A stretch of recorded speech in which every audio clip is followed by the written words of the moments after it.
மகாவை எப்படி சமாதானப்படுத்துறதுன்னு ஒன்றும் புரியாமல் சூர்யா வந்து யோசிச்சுட்டு இருக்காரு. உடனே வந்து ஐஸ்வர்யா கிட்ட தான் ஐடியா கேட்கணும். ஐஸ்வர்யா நினச்சா தான் நம்மளுக்கு ஹெல்ப் பண்ண முடியும்னு சொல்லிட்டு ஐஸ்வர்யா போய் பார்க்குறாரு.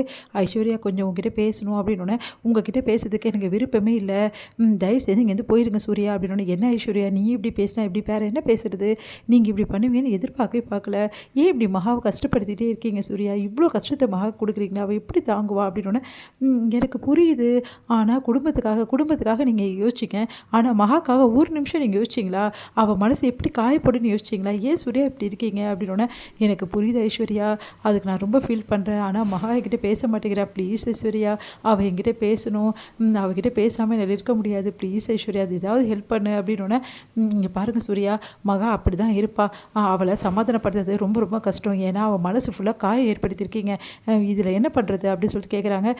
ஐஸ்வர்யா ப்ளீஸ் ஏதாவது ஒரு ஐடியா கூட அப்படின்னோடனே, இப்போ என்ன உங்களுக்கு, ப்ளீஸ் ஐஸ்வர்யா அப்படின்னு ரொம்ப கெஞ்சுறாரு. சரி ரொம்ப கெஞ்சுறதால ஒரு ஐடியா கொடுக்குறேன் அப்படின்றாங்க. நீங்கள் மகாக்காக ஒரு கிஃப்ட்டு வாங்கினீங்க ஞாபகம் இருக்கா, எனக்கு ஞாபகம் இருக்குது, அந்த கிஃப்ட்டு எங்கே போச்சுன்னே தெரியாது, தொலைஞ்சு போச்சு, அதே மாதிரி ஒரு கிஃப்ட் இருந்தால் வாங்கி மகாக்கு கொடுங்க, அப்போ தான் அவள் சரியாவா அப்படின்னோடனே, என்ன சொல்கிற, கிஃப்ட்டு தொலைஞ்சு போச்சு, அது தொலைஞ்சு போல் என்கிட்ட தான் இருக்குது அப்படின்னு, உங்ககிட்ட இருக்கா, ஆமாம் இந்த மாதிரி நீங்கள் கீழே மிஸ் பண்ணீங்கல்ல அந்த கிஃப்ட்டு வந்து நான் கண்டுபிடிச்சி தான் அங்கே வந்தேன் அப்படின்னு சொல்கிறாரு. பெரிய விஷயமா இருக்கே, உண்மையாவா, ஆமாம் என்கிட்ட தான் அந்த கிஃப்ட் இருக்குது, சரி ஓகே மகாக்கு அந்த கிஃப்ட்டை கொடுங்க, அவள் கொஞ்சம் வந்து மனசு கொஞ்சம் ஆறும், அவளுக்கு கிஃப்ட்டை வாங்கி கொடுக்காமல் இருக்கிறது எவ்வளோ பெரிய விஷயம் தெரியுமா, நீங்கள் அந்த விஷயத்த பண்ணியிருக்கீங்க அப்படின்னோடனே, சரி ஐஸ்வர்யா நீ சொல்கிற மாதிரி நான் பண்ணுறேன், மகா கிட்ட பேசுவாளா, பேசுறதெல்லாம் ரொம்ப கஷ்டம், ஆனால் கொஞ்சமாக தான் மகாவை நீங்கள் உங்கள் வழிக்கு கொண்டு வர முடியும், அதுக்கு முதல் ஸ்டெப்பை தான் நான் சொல்லியிருக்கேன், கொஞ்சமாக நீங்கள் மகா கிட்டே பேசணும், மகா பழைய நிலைமை நீங்கள் ஆக்கணும்னா இதுதான் முதல் வழி, புரியுதா அப்படின்னோடனே, ரொம்ப தேங்க்ஸ் ஐஸ்வர்யா அப்படின்னு சொல்லிட்டு துள்ளி குச்சி வர்றாரு. எப்படியோ 2 பேரும் சந்தோஷமாக இருந்தால் சரி அப்படின்னு சொல்லிட்டு ஐஸ்வர்யா யோசிக்கிறாங்க. இங்கே மகா வந்து தூங்கிட்டு இருக்காங்க. இப்போ கொடுத்தா கண்டிப்பாக வாங்க மாட்டா, தூக்கி தான் எரியவா, அதனால் இவன் நல்லா தூங்கணுன்னு தான் அந்த கிஃப்ட்டை கொடுக்கணும் அப்படின்னு சொல்லிட்டு யோசிச்சுட்டே இருக்காரு. மகா வந்து தூங்கி போகிறாங்க. என்னங்க என்ன பண்ணிட்டு இருக்கீங்க தூங்காமனா, ஒன்னிலேன்னு சொல்லிட்டு பார்த்துட்டே இருக்காரு. மகா வந்து எழுந்துப்பாங்களோ அப்படின்னு சொல்லிட்டு பார்த்தா மகாட்ட தூங்கிடுறாங்க. சூரியன் என்ன பண்ணார், மகா காலில் வந்து அந்த மெட்டியை போட்டு விட்டுட்டு அப்படியே வந்து படுத்துக்கிறாரு. உடனே வந்து மகா பார்க்காம இருக்கணும் அப்படின்னு சொல்லிட்டு பார்த்துட்டே இருக்காரு. அடுத்த காலைல மகா எழுந்துக்கிறாங்க. எழுந்தோடனே வந்து கால் ஏதோ இருக்கே அப்படின்னு சொல்லிட்டு பார்க்குறாங்க. பார்த்தா மெட்டியை மாட்டி விட்டுருக்காரு. பார்த்தோன்னு செமைய டென்ஷன் ஆயிடுறாங்க. இது எப்படி என் காலில் வந்தது, இது சூர்யா வாங்கினதில்ல சொல்லிட்டு சூர்யா அப்படின்னு சொல்லிட்டு கத்துறாங்க. உடனே வந்து மகா வந்து பார்த்துட்டு, ஏன் இப்படிலாம் பண்ணுறீங்க, எனக்கு தெரியாமல் எதுக்காக இப்படிலாம் பண்ணீங்க அப்படின்னோடனே, சாரி மகா ப்ளீஸ் மகா, உனக்கு வாங்கின பொருளை உனக்கு கொடுக்கணும் இல்லையா, டேரெக்டாக கொடுத்தா நீ வாங்க மாட்டேன், அதனால தான் இப்படிலாம் பண்ணேன் அப்படின்னோடனே, உங்களை அப்படின்னு சொல்லிட்டு கழட்டி போடுற, ப்ளீஸ் மகா கழட்டாது ப்ளீஸ் மகா அப்படின்னோடனே, இங்கே பாருங்கள் நான் இந்த வீட்டில் இருக்க வரைக்கும் நான் போட்டுட்ருக்கேன், ஆனால் அதுக்கப்புறம் நீங்கள் எதிர்பார்க்காதீங்க அப்படின்னு சொல்லிட்டு போயிடுறாங்க. அப்பா நல்லா காலம் போட்டுக்கிட்டா இது போதும் அப்படின்னு சொல்லிட்டு சந்தோஷப்படுறாரு. இங்கே வந்து என்ன பண்ணுறாரு, கையை காட்டுறாரு, சக்ஸஸ் அப்படின்னு சொல்லிட்டு சரி அப்படின்னு ஐஸ்வர்யா சொல்கிறாங்க.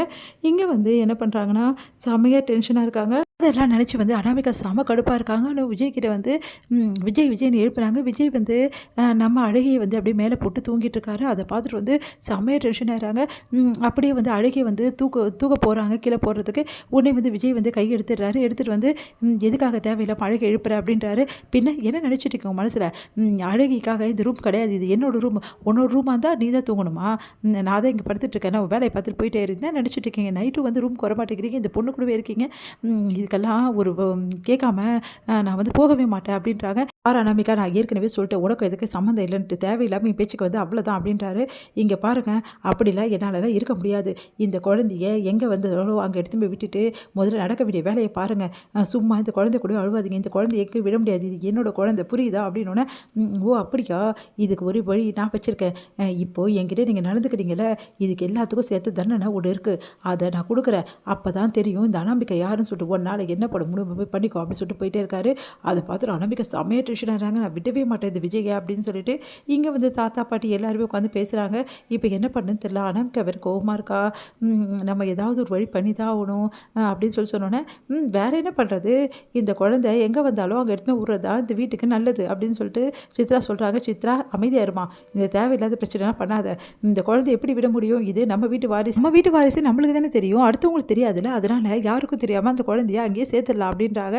அதை கேட்டு விஜய் செமையாக டென்ஷன் ஆகிறாரு. இது நடக்கவே நடக்காது, என் குழந்தை என்னை விட்டுட்டு எங்கேயும் போக மாட்டா அப்படின்னோடனே அப்படியே பார்த்து அனாமிகா டென்ஷன் ஆயிடுறாங்க. விஜயை பார்த்துட்டு இதோட முடியுது.